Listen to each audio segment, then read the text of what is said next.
দিয়ে শোনো, মজা লাগবে। তিনটা ছেলে বিয়ে করছে।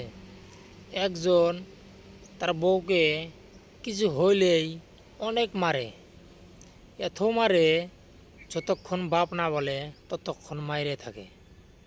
আরেকজন আছে বিনা কারণে অল্প কিছু দোষ পাইলেই বউকে অনেক গালি দেয়, এত গালি দেয় ওর গালি শুনে কুত্তা বমি করে দেবে।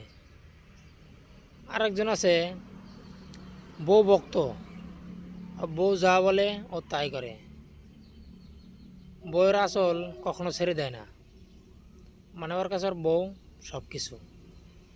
কিন্তু কিছুদিন পরে দেখা গেল যে বউ ভক্ত তার বউ তারে তালাক দিয়া চলে গেছে। এর মানে কি বুঝাতে চাই জানো? আপনি যারা ভালোবাসেন এর মানে এই নয় যে আপনাকেও সে ভালোবাসে। আপনাকে দেখতে হবে কে আপনাকে ভালোবাসে।